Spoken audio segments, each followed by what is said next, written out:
First story. My boyfriend is embarrassed by my dog's name. My dog is some kind of wiener dog mix. He's a mutt, so I don't know what he's mixed with. His name is Dogmeat. Yes, from Fallout. When I was 18 I thought it was funny because he looks nothing like the original dog he's named after. Still think it's funny. He has a lot of nicknames though. Whenever me, my boyfriend and my dog meet someone new, he interjects immediately and goes, "His name is Meatball." Mostly just with older people he gets a lil awkward because we've had a few weird interactions before. I'm thinking he gets a lil embarrassed/nervous now. So now, whenever he does it, I get to lovingly embarrass him further by going, "Actually, his government name is Dogmeat, but he looks like a meatball." I appreciate the love for Dogmeat's name. I have also named animals Stinker, Chicken Nugget, Bartholomew, and Satan. Why not? EA2.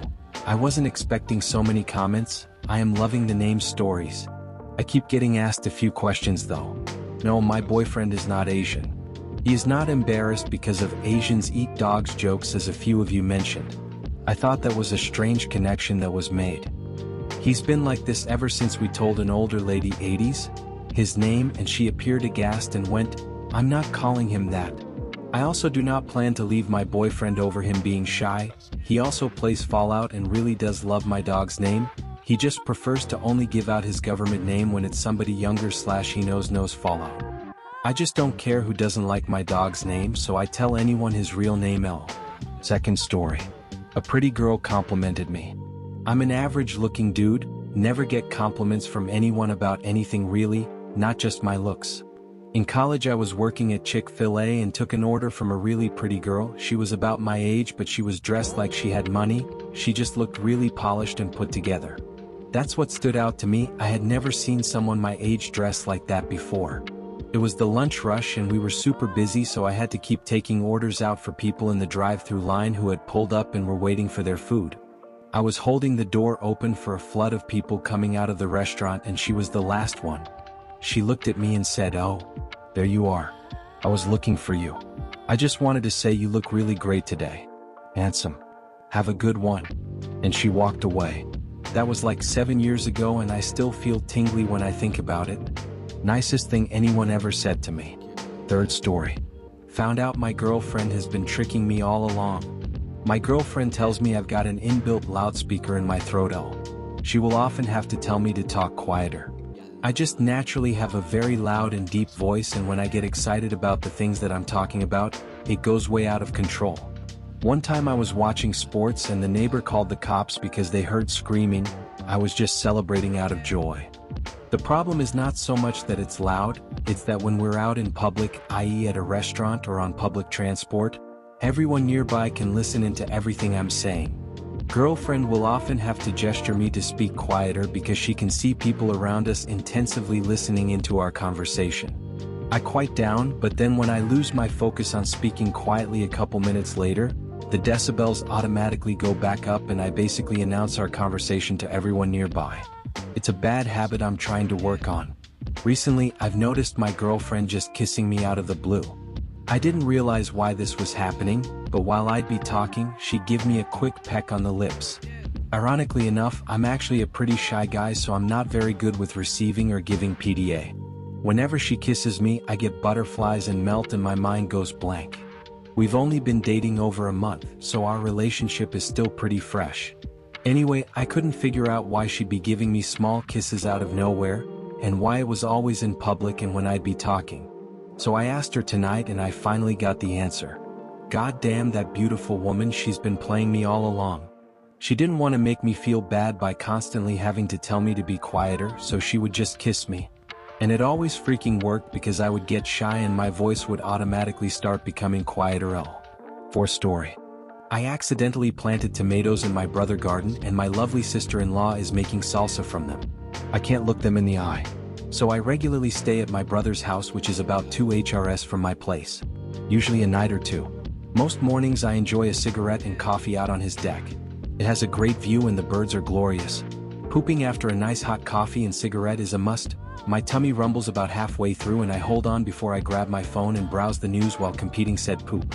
This particular morning about 3 months ago I felt the rumble, but it felt more rumbly than usual, so I stubbed out my cigarette and headed to the bathroom. It is occupied. Oh no. I wait, clenching. Nope, not gonna be able to. I decided to head out to the back garden and squat in the garden. I hosed it all down and went about my day. Now here I am, back here 3 months later, and my sister is making tomato salsa from the random tomato plants that appeared shortly after my garden poop. Same spot. The family is about to eat tomatoes from seeds digested by my stomach and planted by my butt. The world goes around. Next story. Coworker told me she's pregnant. I froze like a deer in headlights. I'm in my 30s and have never had this experience. All of my friends are either child-free or already had kids when we met. I didn't know my cousin had a baby until he was born, and my dad called me like, "By the way, Megan had a baby.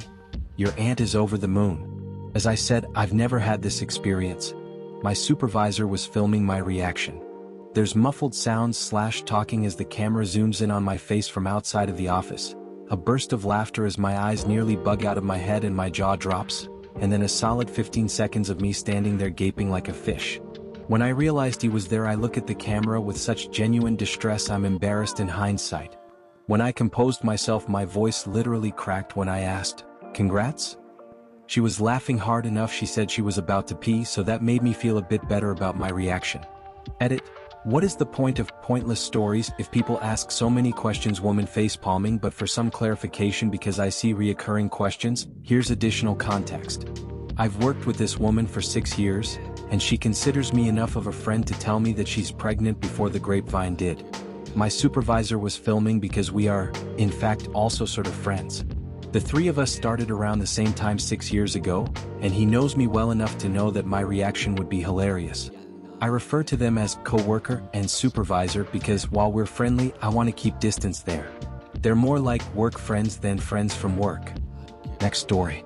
I took leftover Olive Garden breadsticks home and caused chaos. I work at a neurology office and drug reps bring us food every day. The food always goes to waste in the fridge because we get food brought to us literally every day and people rarely take it home. Yesterday the reps brought Olive Garden, and there were 2 huge boxes of the breadsticks. There was 1 box left at the end of the shift. Since I like Olive Garden breadsticks, I decided to grab 5 from the break room. I went back to my corner of the office where my coworker and manager sat. I giggled and told them, "There's a huge box of breadsticks in there, I got 5. I said it in a way that implied that this decision of mine was a greedy little secret. My coworker said, "Shoot, you could just take the whole thing." My manager then said, "Yeah, you can take the whole box. Nobody eats the food here and it all gets thrown out after a while. You could even freeze them." Since I got management approval, I thought that it was okay for me to take the box of breadsticks home. I have 3 roommates and we're in that shitty part of moving where food and kitchen space are limited, still organizing stuff, and we keep ordering DoorDash, so my actions were justified. So at the end of my shift I grabbed that box from the break room and made an exit out the back, no witnesses. The box had a decent amount gone from people taking the breadsticks home. There were 20-ish left at that point, so it felt even more justified. I even joked to my coworker beforehand about my master plan and she said, "Trust me, it's not that big of a deal." Well, today we get a Teams message. What happened to all the breadsticks? Oh, so now we care about the food here? My manager reacted it because she thought it was a lighthearted comment and she knew my secret. She even came up to me laughing and said, "Did you read that message?" I said, "Yes, this has to be our little secret." She said she wouldn't tell anyone. Then one MA wrote a heartfelt speech about how we need to be considerate about the food in case the drug reps don't come one day and we need something to eat. It got heart reacts, and the other coworker that encouraged me said, "Oh my God, why is this such a big deal?" This coworker had also had her girlfriend at the office for like 15 minutes, and she even got a private Teams message from an MA asking if her girlfriend stole the breadsticks. Then my coworker started ranting about the accusation and how the MA is on a fucking diet and doesn't need to stress about missing Olive Garden breadsticks anyway. Only 2 people know my secret. Moral of the story, Olive Garden breadsticks are sacred. Next story. My brother roasted an old junior high school bully. My brother is friends with a girl. Yesterday she told him that her brother used to bully me in junior high and that he still remembered me. They called me and asked if I remembered him, and I didn't.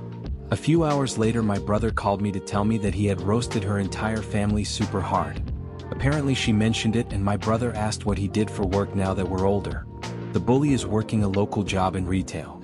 My brother jumped in and said that it's sad that 14 years after junior high that the bully was in the same town still thinking and talking about me while I'm working in a major city for a big company, having forgotten about him completely. Don't know why, but hearing that made me smile and helped me let go of a little bit of the stuff I still carry from being bullied in school. Smiley face. Next story. I made a joke I can't tell anyone in real life. My wife Annelle, married for over 20 years, had pretty good sex last night.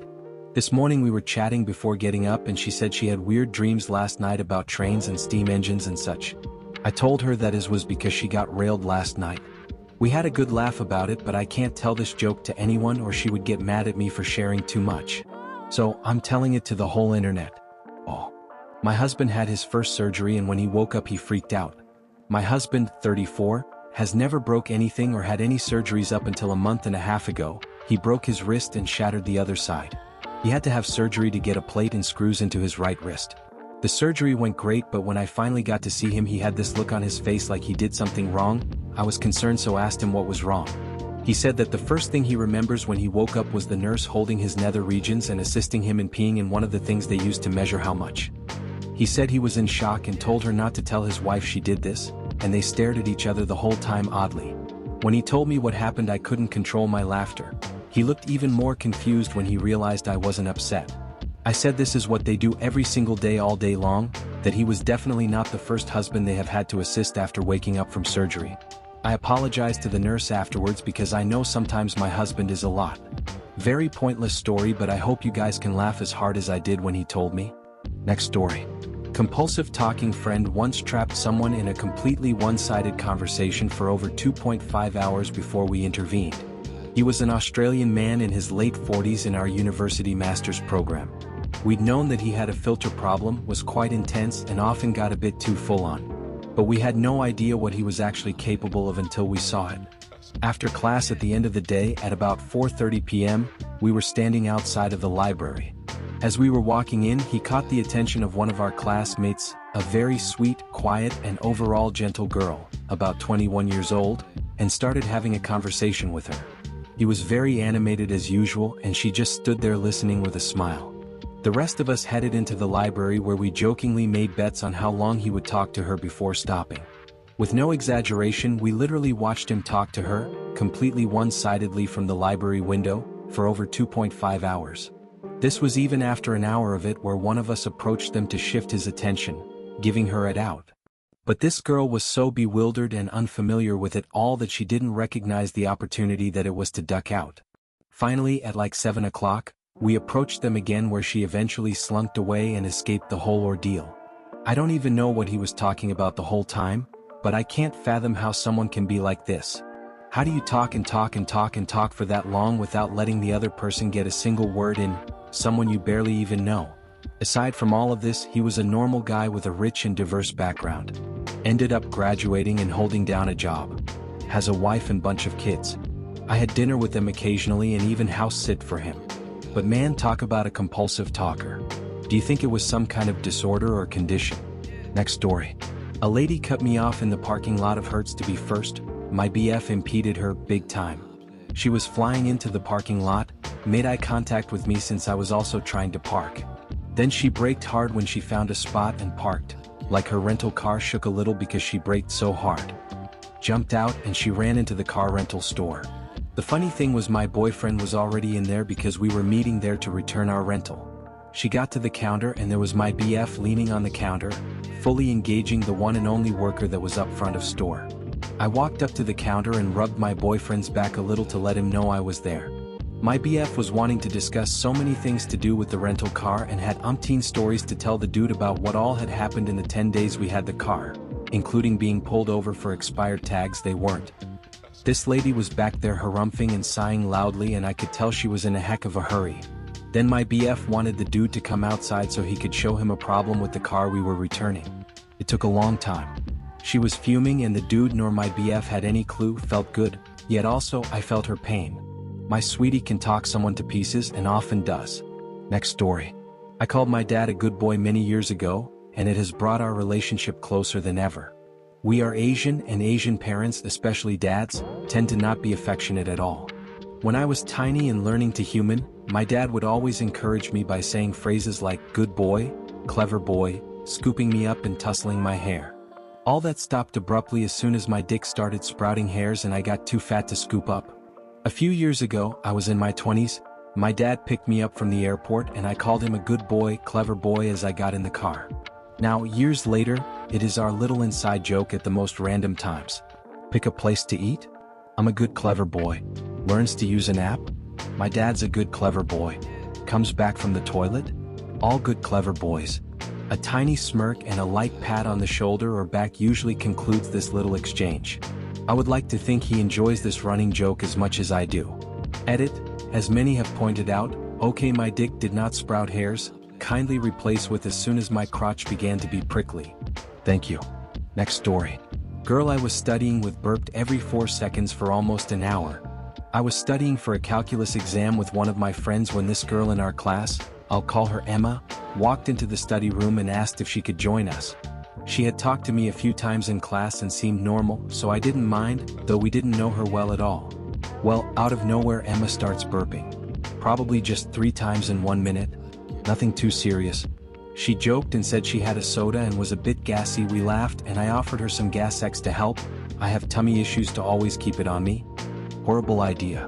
Within 5 minutes the burping went from 3 times a minute to once every 4 to 5 seconds. If you've ever heard someone with a bad case of the hiccups, it sounded like that but with full burps.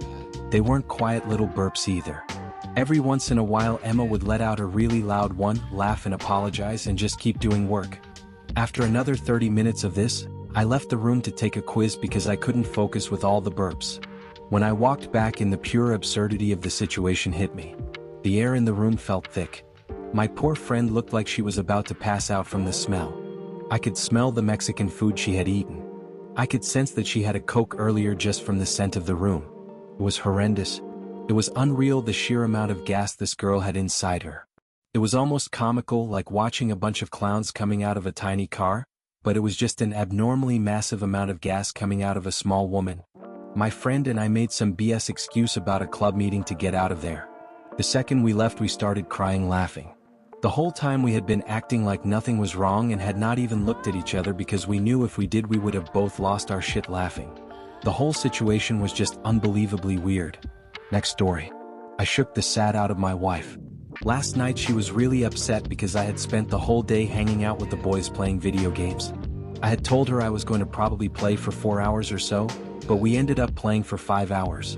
When I came back downstairs to hang out with her, I realized she was upset. She was really upset and only shrugged or shook her head at anything I said. I managed to guess why she was upset after a few tries, and figured out what it was, and that she wasn't really upset with me so much as just upset that she didn't get to spend any time with me all day except when we went grocery shopping. It's time like these that the best thing I can do is be there for her and hope that makes her feel better, because no amount of talking is going to help. So I decided to cuddle on up and hold her for a bit. She was laying on a sort of weird angle while on her back, so I decided I needed to get my arm under her pillow.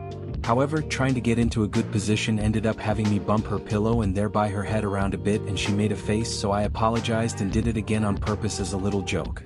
It wasn't hurting her or anything, and sometimes teasing her makes her laugh, and I thought it was worth trying.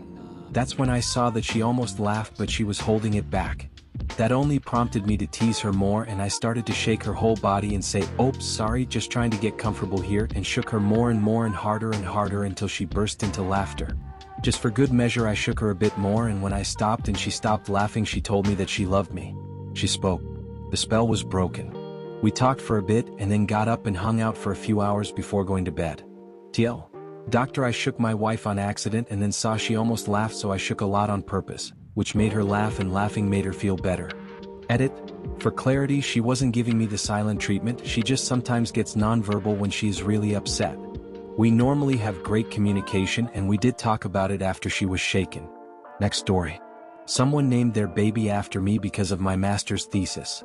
It has been a couple of years since I handed in my master's thesis, but I recently learned that I can look it up on Google Scholar to see if it has been cited in any works. So I did, and I actually had been cited a few times. Most of the citations were just one-offs as part of a previous research on this subject part, but one of the citations was so much more. One guy had done an entire master's thesis based on retesting my research design. I'm obviously not bothered by this. I made my own research design with a questionnaire and a test.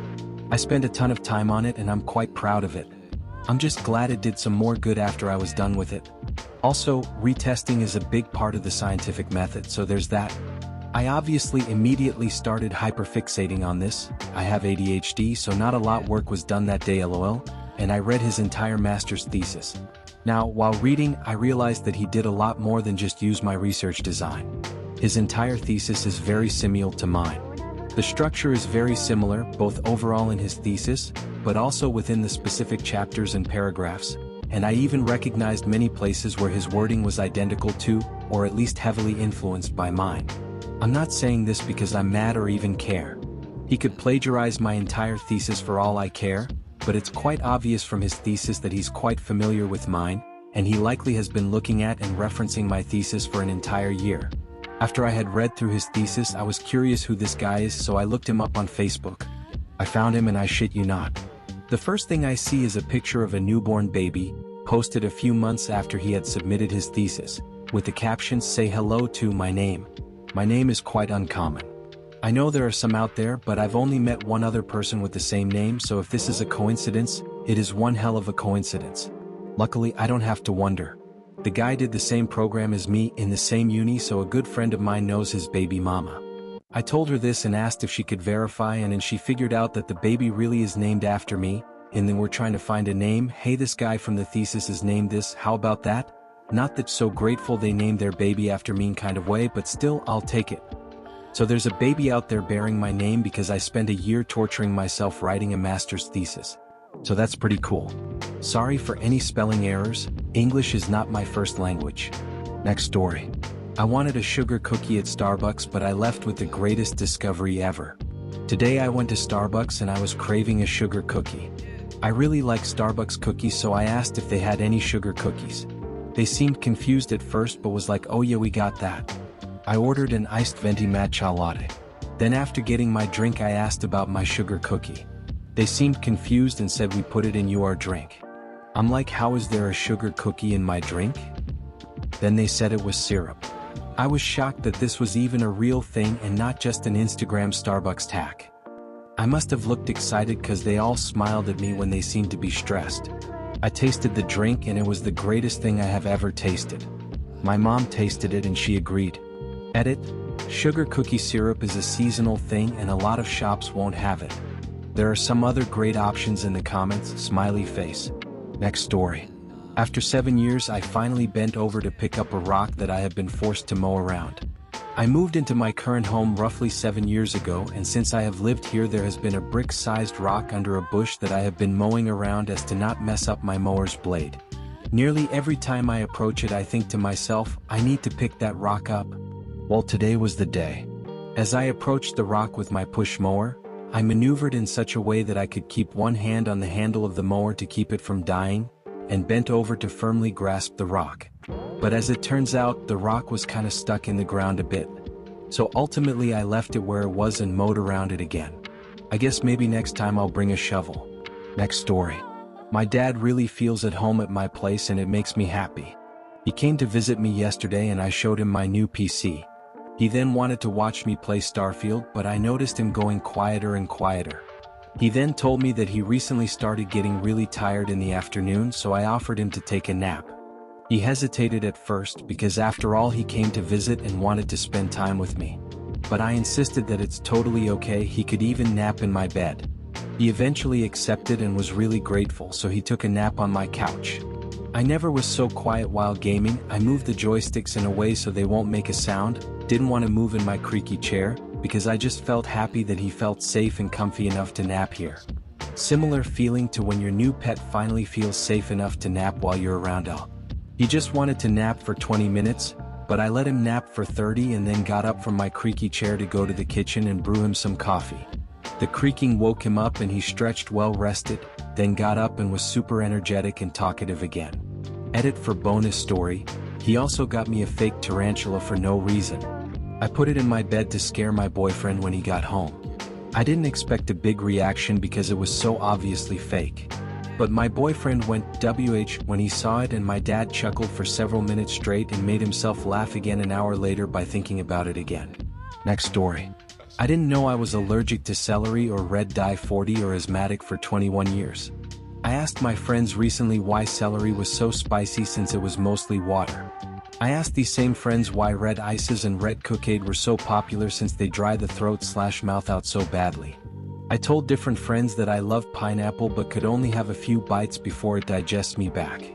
Pineapples do this to everyone, but apparently your mouth shouldn't immediately become raw and get ulcers from them. I thought it was just from the acid. I was once trying to explain my strep throat to my boyfriend and said, "You know the burning and tightness in your throat, almost like it's closing when you run or when it's cold?" And he said, "No. No, I don't. I got an inhaler soon after." I guess it just goes to show how much people truly don't question their own norms sometimes. Next story. I accidentally hooked up with my mom's mortician. This happened several years ago. My mom passed away due to cancer when I was active duty. I took the emergency leave and went home. I took care of the legal side of things while my aunt took care of the funeral arrangement. So fast forward a few years, I was a civilian and freshly divorced. Bumped into a woman who I used to work with at my first civilian job. We hit it off and started dating, and she moved in with me and my roommate. So we were sitting around and drinking one night and talking about future plans. She mentioned she wanted to finish her mortuary science degree, then went into detail about how during training she was put in charge of an entire funeral. She met the sister, the fiancé, and made plans for the son who was traveling home from out of state. She went into explicit detail about how to properly prepare the body, and how she did up the deceased woman's makeup. She basically did everything but the video editing for the memorial DVD they gave out. At the end she raised her glass and said, "Good night, Jane Doe, wherever you are." I looked at my roommate who was just as confused as me. We were longtime friends, so he had met my mom. So this woman I had been dating for almost a year at the time, just casually mentioned being the mortician for my mom. So I started asking her about my aunt and my mom's BF/fiancé. Pulled out my phone and showed her pictures. She freaked, roommate laughed, she started apologizing. Awkward moment all around. Next weekend, I took her to my aunt's house. Aunt stopped in her tracks because she recognized her. So did my cousins, who just stared at me in shock. Next story. Cooking with a dead woman's groceries. A young woman in our town was murdered this summer. I knew her on a very casual basis, but some of my friends knew her better and were of course wrecked by this. Because of my friend-to-friend connection, when her house was cleaned out, I was asked if I would accept her groceries. Just a couple weeks, our power had gone out for 5 days due to a localized natural disaster. Our fridge and freezer contents were not usable, and we had yet to have the funds to restock, so of course I said yes. I was very thankful and appreciative. She was a food hoarder, and it was a time of plenty for us for months. She had a more robust grocery budget, so we were eating high-quality foods and foods I'd never heard of or tried. Lots of gourmet items, specialty foods, etc. It was certainly a windfall for us at the time. And here I am 6 months later using up the last bit of oats for my morning granola and opening the last jar of honey. We don't have a lot left of her items except winter baking and some fancy sodas. I wasn't affected personally on an emotional level by her death because I didn't know her that well. Certainly I felt my friends grieve, and that makes me sad, and of course I'm sad that someone so young and vibrant died in such a violent manner. But as I've opened package after package of her sustenance, I've thought of her and remembered those casual conversations we had, remembered her beautiful smile. It's hard to process the senselessness that life can sometimes be. And I don't know how to end this because there is no point to this. Next story. On the last day of 5th grade, the teachers let the boys go into the girls' bathroom and girls go into the boys' bathroom. When I was in grade school, there was always this curiosity about the girls' bathroom because we were not allowed to go in there. We always wondered what it was like. At the time we were too young to figure out that it's the same as the boys' bathroom but without urinals.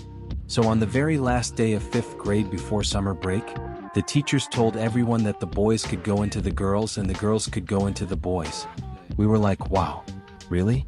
I can actually go in? So I went over to the girls' bathroom where this was going down. The teacher was standing outside the bathroom. I asked him if I could go in and he said sure, go ahead. So I went in, and of course it was very underwhelming. All there was a few stalls, some sinks and a couple trash cans. I walked out thinking, okay, that was stupid. just like ours. But the girls were like, hey, you guys got these things on the wall that you can piss into. We don't have those. I suppose the reason why the teachers did this was so that boys won't go into middle school still having this curiosity about the girls' bathroom. They wanted to put an end to it right then and there. Next story. An unnatural force caused me to chug 4 entire glasses of milk. So a little context. The night before tonight, I had 0 sleep at all. Not even a nap. I was having a sleepover with friends and was able to pull off an all-nighter. Well, after that, I had an eventful full of walking day, but still felt sick and nauseous from a lack of sleep. My parents picked me up, and when I got home around 7 p.m., I passed out. It's now 4 a.m. when I woke up and had the strongest urge of my life to have a glass of milk. I even had a sleep vision right before to drink milk. Water was not even an option here. I needed milk. I haven't drank milk in ages. In fact, it would disgust me most of the time. It felt like I floated straight to my kitchen and straight up chugged 4 glasses of milk. 4 entire glasses. I remember thinking that 1 or 2 wasn't enough and just kept pouring more like an alcoholic. I think my primal urges broke through, or I reverted back to a baby or something. You wouldn't believe how satisfied I felt after, though. The gods have blessed me to not be lactose intolerant. Next story. This new generation be wild sometimes. I stopped by a lemonade stand with my bearded dragon on my way to get her some more food, just to support local economy, you know. The young gal running the stand was enamored with the lizard, so I let her hold her while I chatted with the mother. The daughter then insisted on taking the lizard back to the car and sat her in the passenger seat, before taking a seat next to her, in my car. The mom called out, joking that I could be trying to kidnap her, which made me feel awkward, so I reinforced the sentiment. The girl turned to me and asked, "Do you love this lizard?" I replied, "Yeah, of course." She said, "If you try to kidnap me, I'll throw her out the window and she'll get run over."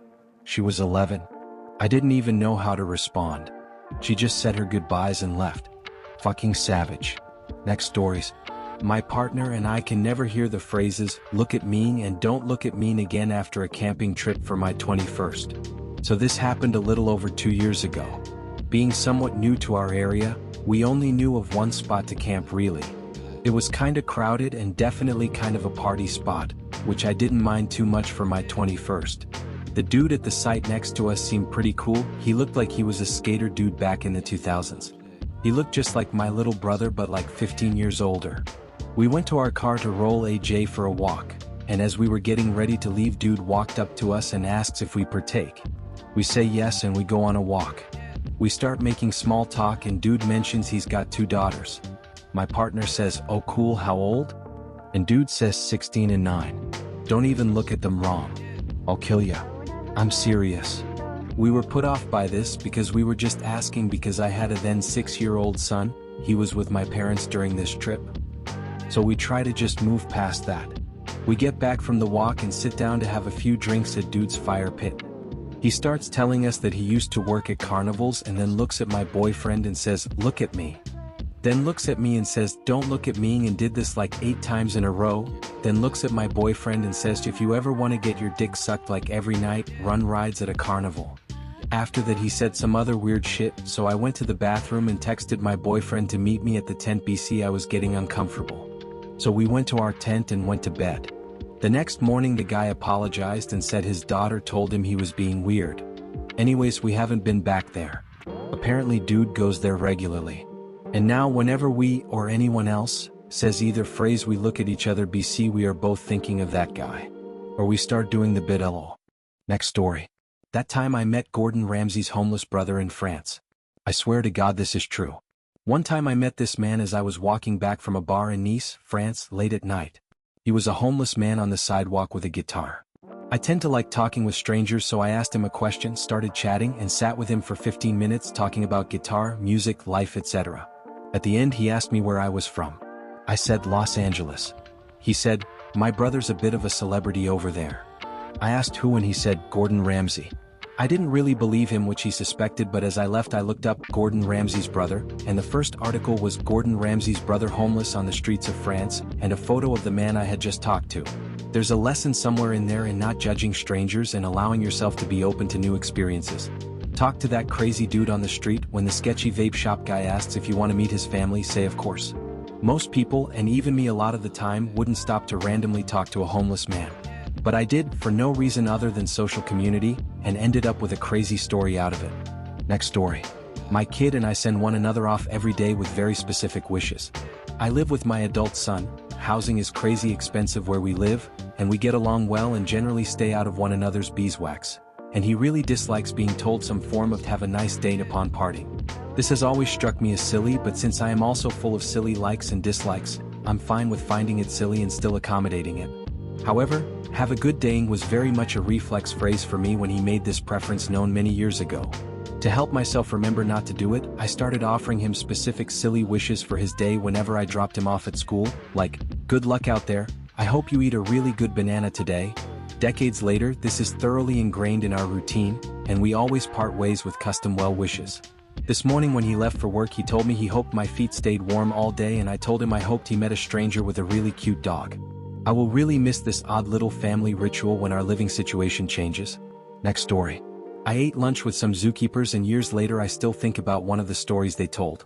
I used to work in a cafe at the zoo. Zookeepers would often come in to eat before the zoo filled up too much with people for the day. One day I had the early shift, so I was taking a morning break in the eating area.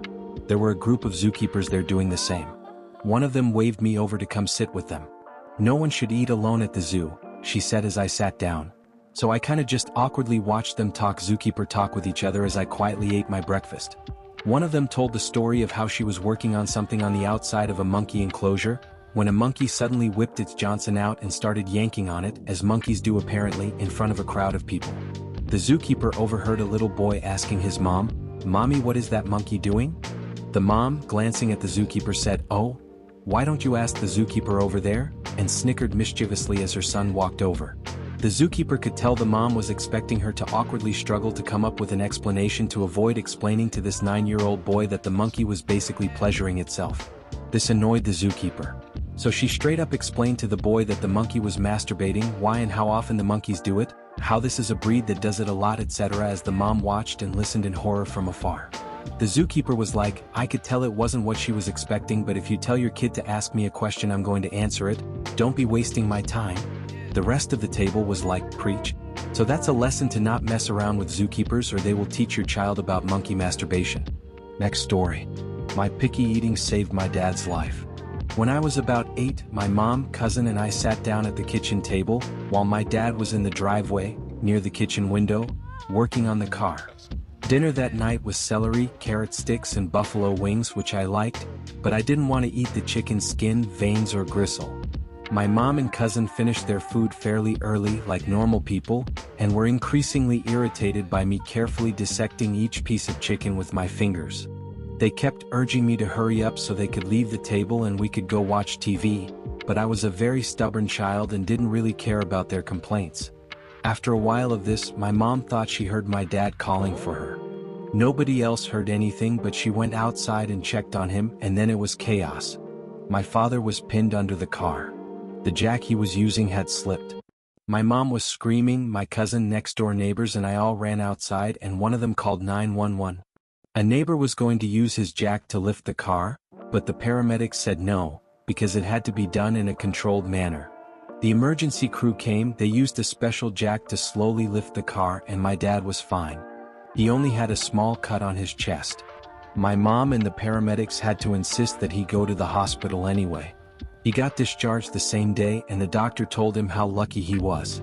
There is no way anyone would have heard my dad calling for help if we'd gone to the living room and turned the TV on when the rest of the family wanted to. I think the other reason he was okay is that we didn't have a blacktop driveway, so the ground had some give. Next story. My friend called me from a city that didn't exist. A decade later I found the city and called him back. I have a good friend we'll call Albert who's lived with me off and on for decades. No romantic element, we're just one of those buddy pairings that goes through do all the things together phases. The first time we lived together we were in our early 20s and had just met.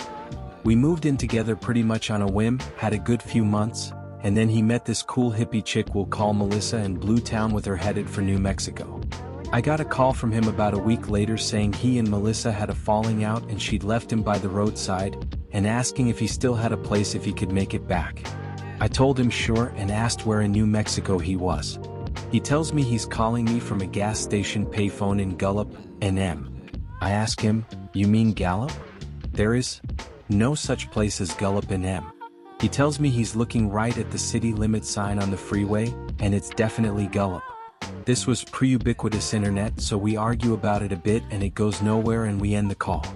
This becomes one of those drinking buddy arguments, and for years we occasionally return to the "is there any such place as Gallup" argument. Fast forward a little over 10 years. We've lived together a few more times, and we're back in the same house when I head out with some friends to visit an old friend in New Mexico. That road trip was its own story, easily the most ridiculous collection of misadventures out of any traveling I've ever done, but none of that is relevant here. We reached Gallup with our old VW Bug barely limping along, and pulled into a gas station that had a repair shop. While we were there, I used the payphone to call home and check in with Albert. As it's ringing, I look up, and there, across the street, is the freeway sign marking the city limits of Gallup. Only it's not, because the top of the edge has been rubbed off, and the sign clearly reads, Gallup, New Mexico. Albert picks up the phone and I'm all, "You are never going to believe where I'm calling you from." Next story. Husband and I laughed so hard at 3 a.m. A few nights ago my husband came to bed at 3 a.m. I was sound asleep but woke up and went to the bathroom for a minute. He accidentally called me while I was there. My phone was in our bed but my Fitbit buzzed. I came back to bed and my husband started apologizing. He said, "I am sorry you missed me." I quickly responded, to which he said, in a sad crying voice, "Yeah, I missed you so much." The idea of missing me 10 seconds after I left, after being married for 20 years, was so very funny in the middle of the night that we just couldn't stop laughing. The next day our daughter told us she had randomly woken up a few minutes after 3 beaming face with smiling eyes. Next story. Accidentally made someone's day. I was at Chipotle the other day and had the following exchange with the woman working there. "Me, I'll do medium salsa." "Lady, this stuff is all goopy, you don't want this, let me get you a fresh batch." Returns a moment later with new salsa. "Me, I appreciate that, good looking out." Lady, blushing and looking down at her feet, "No problem. Hey, I'm moving and I'm going to be working at the Chipotle downtown, make sure you come visit me there." Me, haha, for sure. I realized after chatting a bit more she thought I was hitting on her. She must have thought I said, "I appreciate that, good looking." I must have seemed so casual and confident in saying that too, since I really didn't mean anything by it. Anyway, it seemed to make her really brighten up and smile. I didn't mean it that way, but I'm glad it made her happy. I then bolted out of there as fast as my legs could carry me. Next story. I saved my mom's cat from being eaten and didn't even realize that's what happened. Dunno why I'm thinking about this incident, but maybe if I recount it, I will stop. Spring 2022, I was living in a building with my mother, 2 apartments. Her cat went out and did not come home one day. She left in the wee hours of the morning and by sundown wasn't back. We lived at an intersection with lots of logging trucks. So I announced that I was gonna go walk about a quarter mile in each direction and check the ditches for her body. Broken heart, I was very angry no one wanted to come with me. My older kids. Well, I walked 3 ways and then the final 4th direction, and as I'm coming back towards my house, I get that something is watching me, feeling from our neighborhood's signature decrepit old 3-story barn used for storage. Spotted the cat underneath pretty quickly, but she wouldn't come to me. I had to get down on my hands and knees and crawl over sharp chunks of granite the size of my fist. WTF grace of gravel is that, so I can never buy it? To get to the cat, who is clearly fighting against conflicting wishes, to come to me and to flee deeper under the house.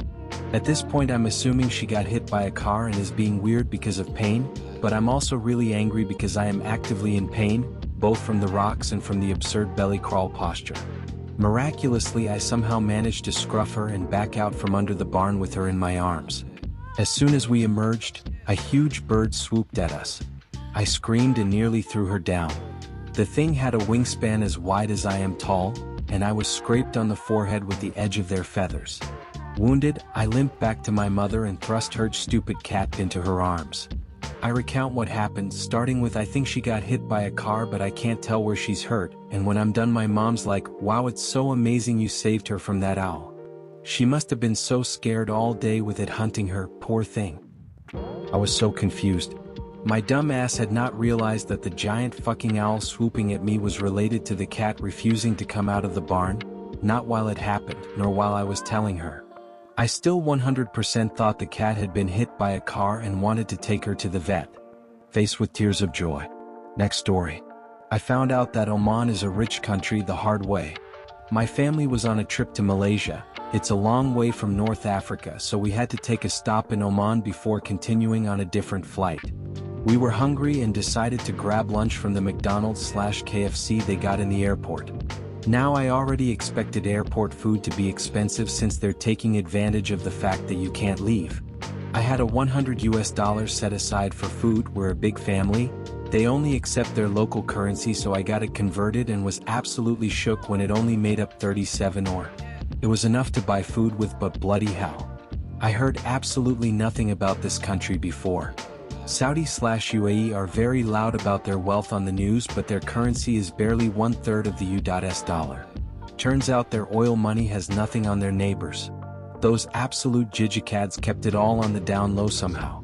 No wonder the US military is so obsessed with the Middle East. The food was absolutely incredible. The burgers almost looked like its advertisement photo. The KFC fries were covered in a cheesy/spicy dust, crunchy on the outside and soft on the inside. I feel that it could even make Gordon Ramsay praise it. 10 out of 10 would buy it again. Next story. I thought eggs could be cooked by putting them in the sun. When I was 4, I put an egg on the windowsill on a sunny day. When my mother asked what I was doing, I told her I'm cooking an egg with the sun, and she said, "Ah, I see." I left it there for a few hours, and when I came back, wowie, I had a hard-boiled egg. Overjoyed at my eureka moment, I showed my mother and she shared my surprise. I thought I was a total genius. Years later, as a teenager, I remembered that I cooked an egg with the sun and put an egg on the windowsill. My mother asked again what I'm doing, and I tell her the story of how I've done this before. She laughed loudly and said, "You still don't know it was me?" I replied, "What do you mean?" She said, "I boiled that egg for you." I felt completely bamboozled and laughed at myself. And that was the day I learned you can't cook an egg on a windowsill on a sunny day. Next story. My nephew made me guess what he had for breakfast. My brother, sister-in-law, and 4-year-old nephew drove 10 hours to come visit, which is something they only do like once a year. It's probably good that I don't see my brother all that often, because when we get together, we just can't help but try to relive our glory days back when we were young, bar-hopping, shot-pounding, beer-chugging townie hellions. It was the same old story on this night. My sister-in-law, who is used to this by now, dropped us off at the first bar, and we spent the next 5 hours stumbling around town, terrorizing our old haunts. My memory goes fuzzy around the time we tried to smuggle a Domino's pizza into Moyni's Tavern, and I have a vague recollection of throwing down a Bring It On style dance battle at Lytram's pub when Work Bitch by Britney Spears came on the jukebox. The next thing I knew, I was waking up on my couch at about 5:30 in the morning. "Uncle Andrew," I heard my nephew Henry say. I kept my eyes closed. "Uncle Andrew," he said closer to my ear. I pried open my bloodshot eyes. Henry was standing there in the faint light of early morning in his Buzz Lightyear PJs. "Guess what I had for breakfast, Uncle Andrew?" he said coyly. "I don't know, Cinnamon Toast Crunch?" I said through dry, cracked lips. "No," he said. "Ah, pancakes," I said, trying not to cough. "No," he said, his wide eyes beaming. "I didn't have pancakes for breakfast." I said, "I give up, Henry. What did you have for breakfast?" Henry leaned in and said proudly, "I had a popsicle for breakfast," and then he skipped away. And then I remembered the decades-old fruit popsicles buried in the back of my freezer, which he must have found. Next story. I struggled learning to spell boy in preschool. Back when I was in preschool, we had an assignment where we draw and spell some words. I didn't know if the word boy ended with an I or a Y. I went up to my teacher and asked her, "Teacher, what's the last letter of boy?" She said, "Why?" I replied, "Because I don't know." She said, "Why?" again, and the conversation kept repeating. Eventually I got frustrated and returned to my seat. I finished all the other words, but I was back at the word boy again. I swallowed my pride and went back to my teacher and had this exact same conversation again. After a few more repeats of this conversation, I finally figured out what she meant and completed my assignment. Next story. Won at an ugly sweater contest, but didn't know it was an ugly sweater contest. I once went to a Christmas party thrown by my friend. She always throws big Christmas parties every year that she invites friends, family and co-workers to, and I chose to wear what I thought was a cute sweater with different heart and Christmas design patches on it. I noticed other people were wearing funky or whimsical sweaters but didn't think anything of it because I figured everyone else was also going for the cute and cozy vibes until my friend announced the winner of the contest towards the end of the night. I was sitting at a table munching on homemade cake when she plunked down a Christmas ornament trophy in front of me. I looked up and everyone was smiling at me, but when I looked at the trophy it had 2015 winner of Ugliest Sweater Championship. I was flabbergasted, laughed, and then felt vaguely irritated. So when you told me you loved my sweater, this is what you meant? I grumbled as I picked up the trophy. She tilted her head a bit as she laughed. Well yeah, I mean you went all out for it. Something small died in me at that moment and I took a deep breath. I didn't know this was an ugly sweater contest. At this, everyone stopped talking and stared at me. My friend's mouth dropped open, and she began fluttering her hands around my sweatered shoulders. What? But I put it on the invitation and, well, the sweater. I pouted and pointed at the hearts, Christmas bells, and hot cocoa mugs in each dazzling patchwork square. I wore it because it's cute and has a classic Christmas scheme to it. Everyone was quiet, glancing at each other before someone hesitantly said, I mean it's cute but in an ugly way. Ugly cute? Everyone started agreeing and my friend patted my back. I mean I still think it's ugly but you look cute so that's the most important part, dollface, she said and pinched my cheek. She grabbed my other cheek and squeezed, adorable. This was during her phase where she was obsessed with 1920s mafia and loved to affect a sort of Guys and Dolls Adelaide-esque voice. While the conversation shifted somewhere else I snuck to the counter and grabbed the real prize, the one I was owed. The last slice of my friend's homemade cake. I still have the trophy, and defiantly wore the sweater every Christmas for the next several years until my mother mistook it for my grandmother's and sent it to the Philippines, where I hope its legacy and spirit lives on to this day. Next story. That time my kid touched the body at a funeral and declared, "She's so cold," flushed face. My husband's grandma was a wonderful woman, very kind and loving. She unfortunately passed a few years back when our kids were younger. We have 3 kids. At the time they were 10, 5 and 2. When we first went up to pay our respects, my oldest asked if they could touch her. I didn't know what to say, but his family can be pretty, well, let's just say they probably wouldn't have appreciated it. So I said no, we probably shouldn't do that. I was honest and told him the rest of her family may not appreciate it. He understood and kept his hands to himself. Time went on, everyone paid their respects, then we were mingling. I went to the back of the room with my 2-year-old because she wanted to eat. I was still nursing her back then. So at this point I'm in the back in a chair, kid on my boob and can't get up quickly. If you've nursed a toddler you know detaching quickly can be very painful, grimacing face. I look up and see my other 2 kids up by the casket, standing next to my husband's aunt. His aunt then touches her mother's arm, the grandma that had passed. It was a loving gesture and it was her mama, so it was all cool. But my kids saw this. They, for what reason, took this to mean they could touch her too. Which probably would have been fine if they had kept it to just touching her. But this is my life and that was absolutely never an option. My oldest was fine, he went up and gently touched her arm. My 5-year-old though? Phew. They went right up, reached over the casket and put their hand on her forehead. I was sitting in the back, stuck on a nursing toddler and just praying they'd pull themselves back and it'd be nothing more. Yeah, again that was never an option. They very loudly yelled, as per the title, "She's so cold." I'd never heard a room get so quiet so quickly. It was awful. LMAO, woozy face, woozy face, woozy face. Next story. A wonderful thing about marriage. Emoji star. Editor's choice. My husband and I were in different cities for about 50 days.